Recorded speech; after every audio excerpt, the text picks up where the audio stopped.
Thank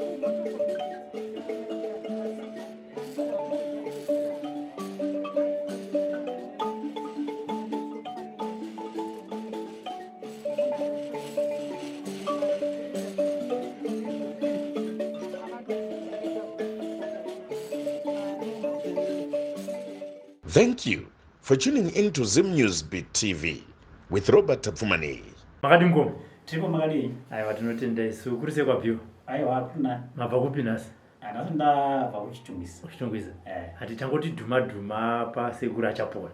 Ndicho wadi. Anditika. Dambudziko rakakutisai pa sekuru achapora ndiri Rukawo.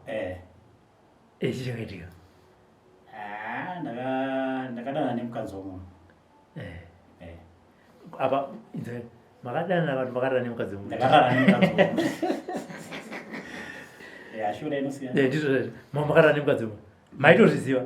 Ndasingazvizivi. Iye ndasingazvizivi. Aiwa, maiziva kuti mukadzi womunhu. Ndasingazvizivi. Saka makazoziva sei kuti mukadzi womunhu? Akutozotaura kuti ndine murume. Ndatorara naye. Orati mkomo yatida isu. Munhu makamunyinga mukadzi. Ndokubvuma. Ndokumbofambidzana. Ndokuzo ndaitenda kumba kwacho. Saka murume wacho asingasinziriki kwaita zvekuuya. Semunhu vakadzi vataure chokwadi. Saka vanozoti papaya ndipo pavanozoti zvavo. Plus mukadzi anenge asingazivi kuti ndakaiswa chii. Ipapo tinozopasvika zvindi pekuti makazoziva kuti anerikawo. Takanyatsokuti pambonyatsokuclarify pekuti iwe unyatsoziva kuti uyu mukadzi wemunhu. Handiti wazvona. Because one tisati tambosvika kurukawo. Munhu akaudza kuti ndiri mukadzi wemunhu. Already chinhu chinogona kuudza kuti suduruka. Hati mazvona. Saka asi kana munhu akaudza kuti mukadzi wemunhu wobva waramba uchienda ndochirume kaicho. Kuti inini chi. Tobva tatoti aita chake ndiomba rume. Handiti asi apa imataura kuti munhu angasita kubudirira pachena kuti angasina chikoni. Handiti makazoziziva manje kuti mukadzi wemunhu zvaita sei kwamuri. Ndatozona murume wacho. Ndiye murume wangu. Saka semunhu anga asingazivi kuti zvakamira sei. Plus tete akapinda pakawanda. Saka achazivi kuti ndiwe here wandikana. Saka ipapa panonetsa manje. Saka makasanga kunzwa sei imimi panyama yenyu? Pandakatanga inini kurwara chaiko. Ndakatanga ndishaya appetite. Aiwa, first that handiti ndakanetsana nemukadzi wangu. Ndanetsana nemukadzi wangu. Ndandagara ndega. Mukadzi anga ari stendi yangu kuchitungisa.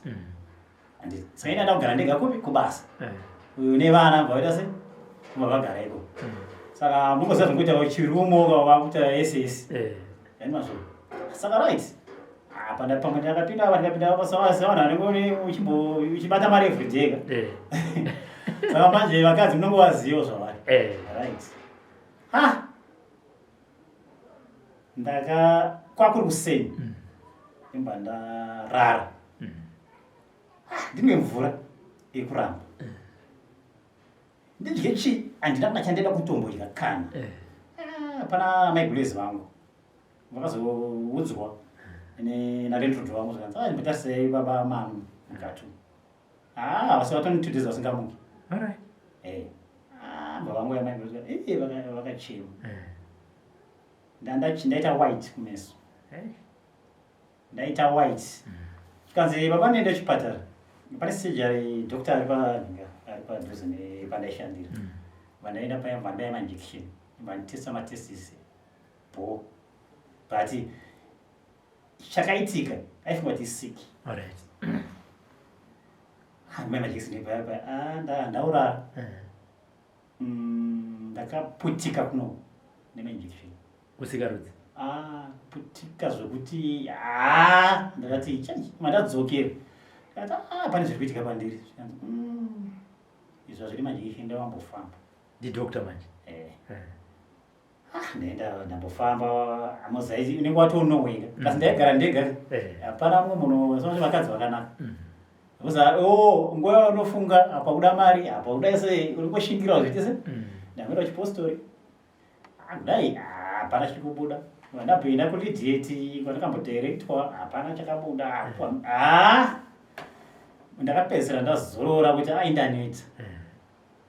Ndipo pandakazomama vangu munin'ina wavo ndiye akazoudza kuti aiwa endai pakati anobatsira ndosaka takazosvika pano nana mama wangu ndobva zvakataka kuita sei ipapo zviri kuchinja ndinyatsona zviri kuchinja hazvo hazvo kuti sezvinhu zvekuti munoziva kuti ndakazviregerera ati saka zvinhu zvekuti zvotopera mbichana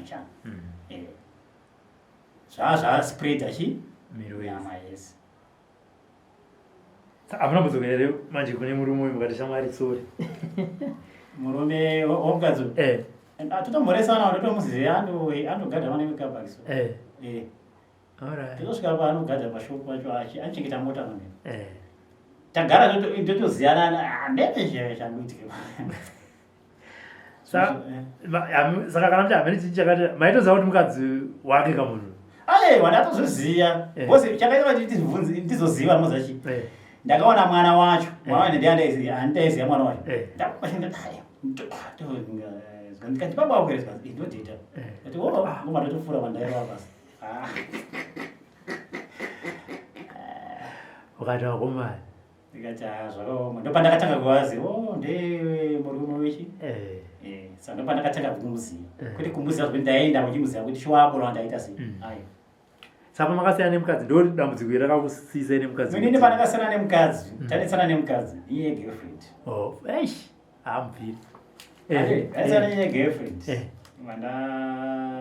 ndopatakanetsana iye anga agara kutungisa inda ndagara ndika unoto ndozvazvakuitika ndienzona papa ndaro ende fungidziro yangu inini bhozi inini pandakatisiyana nemukadzi ndipandakatanga kurwara saka nefungidziro yangu inini ukati mukadzi ndikati mukadzi aende munhu wese kana waukama wese wazozvibhilivha mai manje tatuya kunosekuru pai akapupura mukadzi wamuziva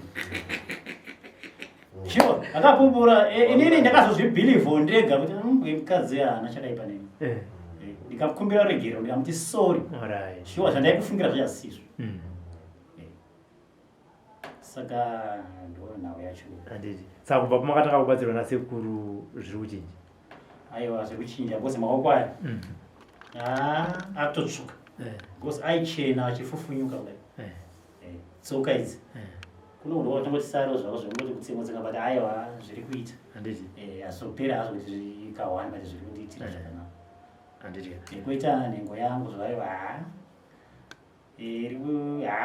yaimboti ukarana izvozvo ndandikarana namadhamawo yaititsemba-tsemba but pai pandakazouya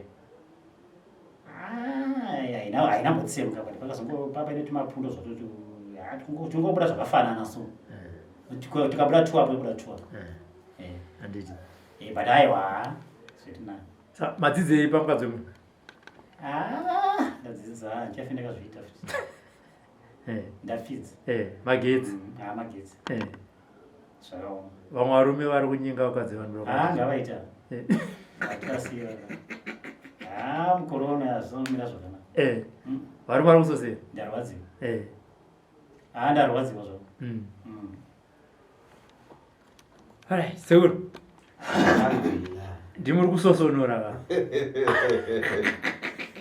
vari kusosera imoya musosonora chinoitika ndechakuti chikoro chakanaka plus kana ndichitaura inini so sekuru chapona wallahi handisi kutaura zvinhu zvekuti kamanga kufungudzira murume uyu kune vanhu akaona achisvika padare pano ataita sira kuti nhasi anotaura kuti ndiri kurwara zvaari kutaura izvi zvanga zvakaoma kana inini chaichai kutambira mari $100 emumadhare ndakatambira kushinga mukadzi wake dare tatarisa dare munomu nhasi ari kutaura patv tatarisa dare iroro musuwo ndakati zviita tidaidza mukoma Robert nokuti musi wacho zvaa zvakaoma makaona munhu anofufunyuka maoko ndo zvaita kuita pange hove yemudhamu iye ushandisika nhasi maona adai so fesi yake ndakachena kuita white akona kuti akauya yega akauya nemukadzi wake waakarambana naye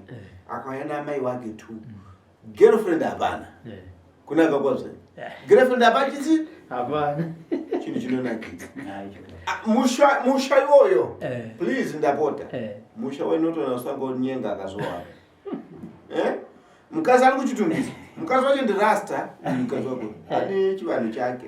Chakampa kuti ayorege ambosuduruka.